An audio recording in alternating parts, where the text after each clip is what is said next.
Hi friends, ഏതോ ജന്മകൽപ്പനയുടെ ഒരു പുതുപുത്തൻ എപ്പിസോഡിലേക്ക് എല്ലാവർക്കും സ്വാഗതം. അങ്ങനെ നമ്മുടെ ശ്രുതി സ്വീറ്റ്സ് എടുത്തു വെക്കുന്നതിനിടയിൽ ഞാനൊന്ന് അഞ്ജലിയേച്ചിയുടെ ഭർത്താവിനെ കണ്ടിട്ട് വരാമെന്ന് പറഞ്ഞിട്ട് പോവാണ് കേട്ടോ. അശ്വിൻ അവിടെ നിന്ന് സംസാരിക്കുന്നത് കേട്ട് ഈ രാക്ഷസൻ്റെ സംസാരമൊക്കെ ആർക്ക് കേൾക്കണം? ഇവിടെ അഞ്ജലിയേച്ചിയുടെ ഭർത്താവ് കാണുന്നില്ലല്ലോ എന്ന് പറയാൻ കേട്ടോ ശ്രുതി. അപ്പോൾ ശ്യാമിനെ 2-3 ആൾക്കാരിങ്ങനെ മറിഞ്ഞ് നിൽക്കുകയാണ്. എന്തായാലും അഞ്ജലിയേച്ചി ഹാപ്പിയാന്ന് പറയുമ്പോൾ പ്രീതി അങ്ങോട്ടേക്ക് വരികയാണ്. എവിടെ അഞ്ജലിയേച്ചിയുടെ ഭർത്താവ് എന്ന് ചോദിക്കുമ്പോൾ കാണുന്നില്ലേ ചേച്ചി, 2-3 ആൾക്കാർ മറിഞ്ഞു നിൽക്കുകയാണ്, അവരെ ഇനി എപ്പോഴായാലും കാണാലോ, വാ നമുക്ക് സ്വീറ്റ്സ് വിളമ്പി കൊടുക്കാമെന്ന് പറയാൻ കേട്ടോ പ്രീതി. അങ്ങനെ ശ്യാം തിരിയുന്ന സമയത്ത് ശ്രുതി പറയും നിൽക്കേച്ചി നിൽക്കേച്ചി. ആ സമയം തന്നെ വേറൊരാൾ ശ്യാമിനെ കാണാതെ മറിഞ്ഞു നിൽക്കുകയാണ് കേട്ടോ. ശ്യാമിനറിയില്ലല്ലോ ശ്രുതി ഇവിടെ വന്നിരിക്കുന്ന കാര്യം. അപ്പം അഞ്ജലിയേച്ചിയുടെ മണവാളൻ ആരാന്ന് അറിയാൻ വേണ്ടിയിട്ട് ഇങ്ങനെ നോക്കി നിൽക്കുന്നത് നമ്മുടെ മനോരമ കാണുകയാണ് കേട്ടോ. എൻ്റെ മൈ ഗോഡ്, ഇവരെന്ത് കാഴ്ച കാണാൻ നിൽക്കുക, ഇതങ്ങനെ വിട്ടാൽ പറ്റില്ലല്ലോ എന്ന് പറഞ്ഞിട്ട് അവരുടെ അടുത്തേക്ക് ചെല്ലാണ് കേട്ടോ. വാട്ട് ഡു ഹിയർ, എന്ത് കാഴ്ച കാണാൻ നിൽക്കുക? You see our party, you come to deserve the order. എന്നിട്ട് എന്തോത്തിനെ ഇങ്ങനെ എത്തി വലിഞ്ഞ് നോക്കുന്നേ എന്നൊക്കെ മനോരമ അങ്ങനെ പറയുമ്പോൾ പ്രീതി പറയുന്നുണ്ട് പാർട്ടി തുടങ്ങിയിട്ടല്ലേ ഇത് സെർവ് ചെയ്യേണ്ടേ ഉള്ളൂ എന്ന് ചോദിക്കുവാണ് കേട്ടോ. ആഹാ, അപ്പോൾ അതുവരെ നിങ്ങൾക്ക് പണിയില്ലാത്തതാണോ പ്രശ്നം? അങ്ങനെ ഇപ്പോൾ ഹാൻഡും കെട്ടി നോക്കിയിരിക്കണ്ട, നിങ്ങൾക്ക് ഞാനിപ്പോൾ പണി തരാം. നിങ്ങൾ വെൽക്കം ഡ്രിങ്ക് കൊടുക്കണം എന്ന് പറയാം കേട്ടോ മനോരമ. അത് ഞങ്ങളുടെ ജോലിയിൽ പെട്ടതല്ല എന്ന് പറയാം കേട്ടോ ശ്രുതി. എന്താടി കീറ സാരിക്കാരി നോക്കി നിൽക്കുന്ന, ഞാൻ പറഞ്ഞത് മര്യാദയ്ക്ക് അനുസരിച്ചോളണം, അല്ലെങ്കിൽ ഉണ്ടല്ലോ എന്ന് പറയുമ്പോൾ പ്രീതി പറയും വേണ്ട വേണ്ട ശ്രുതി, നമുക്കത് ചെയ്യാമെന്ന് പറഞ്ഞിട്ട് ശ്രുതിയെ കൂട്ടിക്കൊണ്ടു പോവാണ് കേട്ടോ. അപ്പോൾ ശ്രുതിയും പ്രീതിയും വെൽക്കം ഡ്രിങ്ക് ആയിട്ട് ഇറങ്ങുകയാണ് കേട്ടോ. ആ സമയം ശ്രുതിയെ അശ്വിൻ കാണുകയാണ്. ശ്രുതിയും അശ്വിനും കുറേ നേരം അങ്ങോട്ടും ഇങ്ങോട്ടും നോക്കി നിൽക്കുന്നുണ്ട് കേട്ടോ. അശ്വിനെ വെച്ചാൽ ആൾക്കാരുടെ ഇടയിൽ നിന്ന് ഒന്നും പറയാനും പറ്റുന്നില്ല. തുടർന്ന് പ്രീതി ആകാശിൻ്റെ അടുത്തുള്ള ഒരാൾക്ക് ഡ്രിങ്ക്സ് കൊണ്ട് കൊടുക്കുകയാണ്. അപ്പം തുടർന്ന് പ്രീതി ആകാശിനെ കാണുകയാണ്. ഹായ് സാർ എന്ന് പറയുമ്പോൾ നിങ്ങളെന്താ ഇവിടെ? ഞങ്ങൾക്കാണ് ഇവിടുത്തെ സ്നാക്സിൻ്റെ ഓർഡർ കിട്ടിയിരിക്കുന്നത്, അത് സെർവ് ചെയ്യാൻ വന്നതാന്ന് പറയുമ്പോൾ അത് ശരി, എന്തൊക്കെയുണ്ട് വിശേഷം എന്ന് ചോദിക്കുകയാണ് കേട്ടോ ആകാശ്. നല്ല വിശേഷം സാർ. സാർ അന്ന് ശ്രുതിയുടെ കയ്യിൽ കൊടുത്തയച്ച ഷോൾ എനിക്ക് വളരെ ഇഷ്ടപ്പെട്ടു എന്ന് പറയുമ്പോൾ അത് പിന്നെ ശ്രുതിയുടെ ചേച്ചിക്ക് ബർത്ത്ഡേ ആണെന്ന് പറഞ്ഞതുകൊണ്ട് കൊടുത്തയച്ചതാണെന്ന് പറയാം കേട്ടോ ആകാശ്. നിങ്ങളിവിടെ കാണുമല്ലോ, നമുക്ക് പിന്നെ സംസാരിക്കാമെന്ന് പറഞ്ഞിട്ട് ആകാശും പ്രീതിയും അങ്ങോട്ടും ഇങ്ങോട്ടും പോവാണ് കേട്ടോ. ഇതൊക്കെ കണ്ട് നമ്മുടെ മനോരമ പറയുന്നുണ്ട് ഇതെങ്ങനെ സംഭവിച്ചു? എൻ്റെ റിച്ച് സൺ സംസാരിക്കുന്നത് ലോ ക്ലാസ് ഗേളിനോടോ? ഇതൊരിക്കലും നടക്കൂല എന്നൊക്കെ പറയാം കേട്ടോ മനോരമ.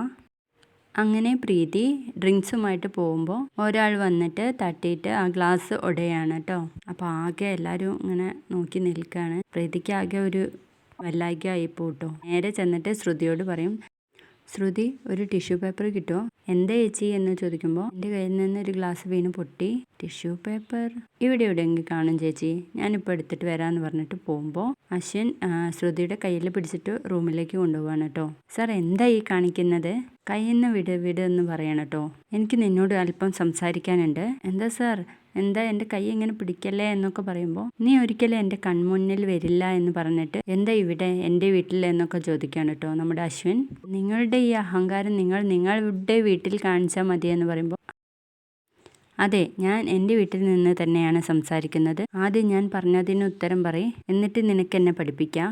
എന്താ എൻ്റെ കൺമുന്നിൽ നീ വരില്ല എന്ന് പറഞ്ഞിട്ട് എന്താ ഇവിടെ, അതിനാദ്യം ഉത്തരം പറ. ആ സമയം ലാവണ്യ അങ്ങോട്ടേക്ക് വരികയാണേ. എന്താ സാർ?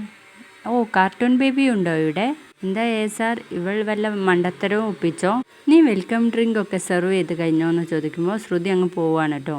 സാർ, നിന്നെ എല്ലാവരും അന്വേഷിക്കുന്നു പറഞ്ഞിട്ട് സാറിനെയും കൊണ്ടിട്ട് ലാവണ്യയും പോവാണേ. ആ വിഷമത്തിൽ ശ്രുതി പുറത്തേക്ക് ഇങ്ങനെ വന്ന് നിൽക്കുകയാണ്. അപ്പോൾ ഇത് ശ്യാം കാണുന്നു. ആ സമയം തന്നെ ശ്രുതിയോട് രാമേട്ട വന്നിട്ട് പറയുന്നുണ്ട് കേക്ക് കട്ട് ചെയ്യാൻ സമയമായി മോളെ, നമുക്കതൊന്ന് എടുത്തിട്ട് ടേബിളിലേക്ക് വെക്കാമെന്ന് പറയാം. അതിനെന്താ രാമേട്ട, ഞാൻ വരാലോ എന്ന് പറഞ്ഞിട്ട് കൂടെ പോവാണ് കേട്ടോ. അപ്പോഴാണ് കേട്ടോ ശ്യാം ശ്രുതിയെ കാണാനിടയാവുന്നത്. അപ്പോൾ തന്നെ അഞ്ജലി ശ്യാമിനോട് പറയുന്നുണ്ട് എന്താ ഏട്ടാ ഇവിടെ വന്നിരിക്കുന്നേ? ഏട്ടനെ എൻ്റെ ഫ്രണ്ട്സൊക്കെ അന്വേഷിക്കുന്നുണ്ട്, അങ്ങോട്ടേക്ക് വരാൻ വേണ്ടിയിട്ട് പറയുമ്പോൾ ഞാൻ വരാം എന്ന് പറയുമ്പോൾ തന്നെ ശ്യാമിനൊരു ഫോൺ കോൾ വരികയാണ് കേട്ടോ. അതെൻ്റെ ഒരു ഫ്രണ്ടാണ് വിളിക്കുന്നത് എന്ന് പറഞ്ഞിട്ട് അഞ്ജലിയുടെ അടുത്തുനിന്ന് മാറി സംസാരിക്കുകയാണ് കേട്ടോ. എന്നിട്ട് ശ്യാം അഞ്ജലിക്ക് ഫോൺ ചെയ്തിട്ട് അഞ്ജലിയോട് പറയുന്നുണ്ട്. ആദ്യം തന്നെ ക്ഷമ ചോദിക്കുകയാണ്. എന്തിനാണ് ക്ഷമ ചോദിക്കുന്നതെന്ന് ചോദിക്കുമ്പോൾ അത് എൻ്റെ ഒരു ഫ്രണ്ടാണ് വിളിച്ചത്, അവന് ഒരു ആക്സിഡൻറ്റ് പറ്റിയെന്നു. ഇവിടെ വേറെ ആരും ഇല്ല ബന്ധുക്കളായിട്ട്. ഞാൻ പോവാതിരുന്നാൽ പറ്റില്ല, എനിക്ക് പോയേ പറ്റൂ എന്ന് പറയാൻ കേട്ടോ. അഞ്ജലിക്ക് ഇത് കേൾക്കുമ്പോൾ സങ്കടാവും. കുറേ പഞ്ചാര വാക്കൊക്കെ ഇങ്ങനെ പറയാൻ കേട്ടോ. ശ്യാം, എനിക്ക് ഇഷ്ടമില്ലെങ്കിൽ ഞാൻ പോകുന്നില്ല എന്നൊക്കെ പറയുമ്പോൾ അഞ്ജലി പറയുന്നുണ്ട്, പാർട്ടി അല്ലല്ലോ വലുതേട്ടാ, ഒരാളുടെ ജീവൻ രക്ഷിക്കുന്നതല്ലേ, ഏട്ടൻ പോയിട്ട് വരുമെന്ന് പറയാൻ കേട്ടോ. ലാവണ്യാണെങ്കിൽ ഒരു ഡാൻസൊക്കെ പ്ലാൻ ചെയ്ത് വെച്ചേക്കാണ്. അപ്പോൾ ഇത് മുത്തശ്ശി അറിയുകയും മുത്തശ്ശി പോയി ചോദിക്കുന്നുണ്ട്, എന്ത് ചെയ്യാനാണ് പ്ലാൻ എന്ന് ചോദിക്കുമ്പോൾ മുത്തശ്ശി, ഞങ്ങളുടെ വക ഒരു സർപ്രൈസ് ഉണ്ട്, കേക്ക് കട്ടിങ് കഴിഞ്ഞാൽ ഞങ്ങളുടെ വക ഒരു ഡാൻസ് ഉണ്ടെന്ന് പറയുമ്പോൾ മുത്തശ്ശി പറയുന്നുണ്ട്, അമ്മ ഇത്തിരി ഒരു പേക്കൂത്തും ഇവിടെ നടക്കില്ല, അല്ലാതെ തന്നെ ആൾക്കാർ ആസ്വദിക്കുകയും ഒക്കെ ചെയ്യുന്നുണ്ട്, ഇനി നിങ്ങളുടെ വക ഒരു പേക്കൂത്തിൻ്റെ ആവശ്യമില്ല എന്നൊക്കെ പറയാൻ കേട്ടോ. മുത്തശ്ശി പോയി കഴിഞ്ഞതിന് ശേഷം ലാവണ്യ മുത്തശ്ശിക്കിട്ട് ഓരോന്ന് പറയുന്നുണ്ട് കേട്ടോ. അപ്പോൾ ഫ്രണ്ട്സ് പറയുന്നുണ്ട്, അത് സാരമില്ല ലാവണ്യ, ഞാൻ ഡ്രിങ്ക്സ് കൊണ്ടുവന്നിട്ടുണ്ട്, പക്ഷെ അത് എവിടെ ഇരുന്ന് കഴിക്കുമെന്ന് ചോദിക്കുമ്പോൾ അതിനൊക്കെ ഞാൻ സംവിധാനം ഉണ്ടാക്കി തരാമെന്ന് പറഞ്ഞിട്ട് ലാവണ്യ അവരെയും കൂട്ടിയിട്ട് പോവാണേ.